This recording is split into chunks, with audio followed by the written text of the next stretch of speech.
네, 여러분 안녕하세요. 뉴스입니다. 윤석열 장모 최은순이 징역 1년형을 선고받고 법정 구속이 되자 다양한 해석들이 나오고 있는 가운데 이 최은순을 구속시킨 1등 공신의 이름이 회자되고 있습니다. 1등 공신은 최초 이 사건에 대해서 지난 2018년 국정감사 자리에서 중앙지검장이었던 윤석열에게 이 의혹을 최초 제기했던 국힘당 소속 윤핵관으로 불리는 장제원입니다. 그리고 서울의 소리 정대택 회장 그리고 노덕봉 선생이라고 봐야겠죠. 당시 장제원은 피해자 9명이 윤석열 장모로부터 사기를 당해서 30억 원을 떼었고 사건이 은폐됐다고 주장하고 있다. 그 배후에 윤석열이 있다고 온갖 곳에 말하고 있는데 장모 일이라고 모른다고 할 거 아니다. 장모가 아닌 본인 문제다. 윤석열 장모의 대리인은 구속이 됐는데 그 장모는 거래를 활보하고 있다고 한다. 이들에게 당좌 수표를 끊어주면서 그 장모가 부인 친구와 함께 은행 잔고증명서를 위조했다는 내용도 있다. 장모가 증인으로 법원에서 답한 것도 있다. 이들은 그 장모가 자신의 사유가 고위 검사라고 말했다고 한다. 중앙지검에서 사건을 하고 있다는데 왜 수사 안 하냐? 적폐청산 수사를 지휘하고 있는 윤석열 지검장이 이를 잘 해명해야 검찰 주변에서 이런 문제도 없어진다라고 강한 어조로 질타한 바 있습니다. 이에 윤석열은 국감장에서 이런 말이 적절한지는 모르겠지만 저는 모르는 일이다. 중앙지검에 제 친인척 관련 사건 하나도 없다. 이 사건이 어디에 있는지 아시냐? 고소나 소송 들어온 게 있냐? 고발하면 될 거 아니냐? 국감장에서 이거 너무한 거 아닙니까? 라고 강하게 항의한 바 있습니다. 이에 장제원은 피해자가 있고 제보를 받았기 때문에 국감장에서 말하는 것이다. 지검장께서 장모와 부인 일이 화제가 되고 있는데 도덕성 문제로 다뤄야 한다고 생각을 한다. 의원은 어떤 문제나 주제에 관해서도 질문을 할 수 있고 증인은 충실히 답변할 의무가 있다. 의원의 발언을 갖고 국감을 해야 하는 태도는 용납할 수 없다. 질문 내용을 문제 삼는 것은 오만불손한 태도다. 엄중하게 경고해야 한다라며 맞섰습니다. 이 영상 당시 매우 화제가 됐었던 장면이죠. 그렇게 장제원의 의혹 제기로 시작된 사건이 결국에는 법정 구속 1년이라는 판결을 이끌어냈기 때문에 당연히 장제원이 1등 공신이라고 볼 수 있다는 것입니다. 물론 수백억 잔고증명서 위조에 징역 1년은 표창장 4년에 비하면 형벌이라고 보기에는 말도 안 되는 형편없는 판결이라고 봐야겠죠. 전문가들은 정경심 교수의 기준이면 최소 10년 이상은 나와야 한다고 주장을 하고 있습니다. 이에 오늘 추미애 장관도 페이스북을 통해서 윤석열 검찰이 표창장 위조에 7년 구형하고 징역 4년이 확정된 것에 비하면 사법저울 고장난 것이다.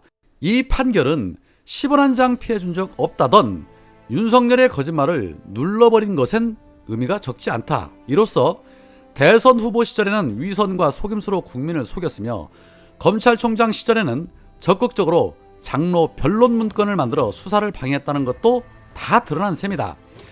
윤석열이 대검에서 2020년 3월 잔고증명서 위조 사건에 대해서 대응 문건을 만들었다. 최 씨는 무죄라는 논리와 근거, 변론 요지 등을 종합한 이른바 총장장모 변호문건을 생산했다. 이 문건을 손준성 수사정보정책관이 대검 대변인실에도 보냈다. 먼저 사실관계를 정리한 1차 문건 외에 별도로 대외용으로 보이는 2차 문건에는 상대방이 전문 사기범이고 또 다른 사채업자가 허위 주장을 해서 장모가 피해자라는 대응 논리였다.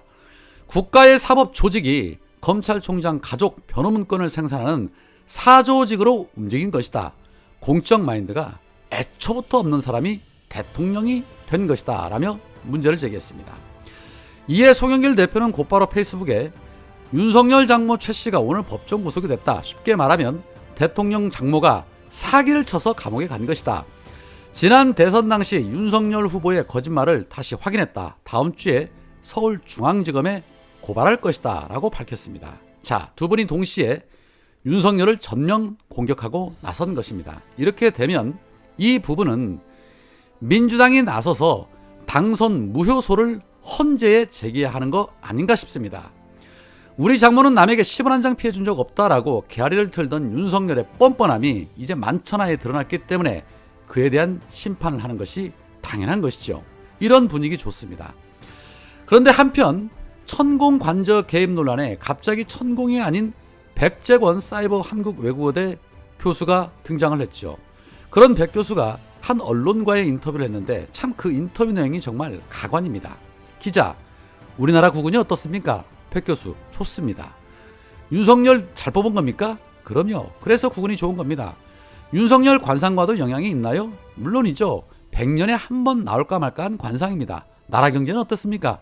윤석열 정부 후반기 들어 좋아질 겁니다.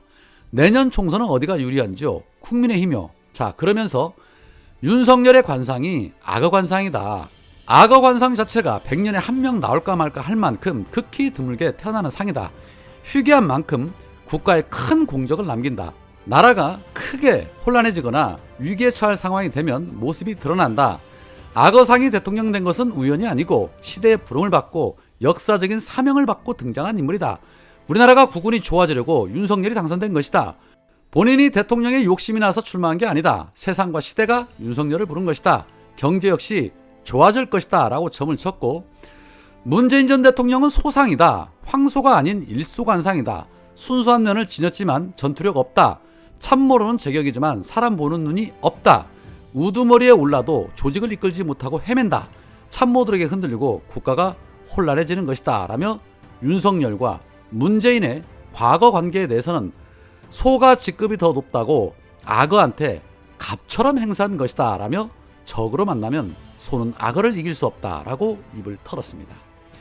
자, 이런 자의 인터뷰가 서서히 나오는 걸 보니까 윤석열이 급해지기는 급해졌나 봅니다. 글쎄요, 아무리 봐도 그런 관상은 아닌 것 같습니다. 100년에 한 번 나올까 말까 한 것은 맞는 것 같습니다. 100년 전 이완용도 그랬죠. 자, 그런데 아직도 정신을 못 차린 윤석열 대통령실은 서희초등학교 선생님의 극단적 선택은 좌파 교육감들이 주도해서 만든 학생 인권 조례가 학생 인권만을 지나치게 강조하면서 빚어진 교육 파탄의 단적인 사례다라는 분석을 내놨습니다.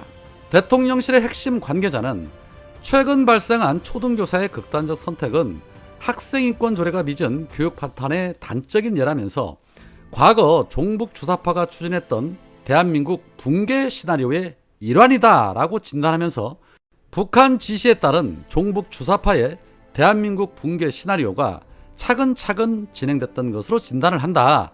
소득 주도 성장으로 경제 파탄, 탈원전으로 산업 파탄, 4대강 조작으로 치수 파탄, 학생 인권 조례로 교육 파탄을 일으켰다. 윤석열의 향후 국정 운영 방향은 좌파 정권 5년 동안에 대한민국 붕괴 시나리오를 다시 원상복구시켜 나가는데 집중될 것이다 라고 입을 털었습니다. 종북 주사파, 쉽게 말해 또다시 전 정권과 민주당을 겨냥한 발언입니다. 외놈들에게 충성하는 정권이 무슨 일만 생기면 전 정권 탓, 끝이 없습니다. 어느 분이 댓글에 이런 댓글을 올려주셨습니다. 제가 생각하는 윤석열 정권은 극우 정권, 일배 정권, 미신 정권, 조폭 정권, 압생 정권, 무능 정권, 친일 정권, 극친미 정권, 불공정 정권, 율로 남불 정권, 민생 나몰라 정권, 외교 나몰라 정권, 전쟁 주화 정권, 국방 나몰라 정권, 오염수 주화 정권, 벌거숭이 정권, 관종 정권, 종점 정권이라고 말했습니다. 저렇게 편협한 사고를 가진 자들이 국정을 이끌고 있으니 나라가 늘 이 지경인 것입니다. 심판해야죠.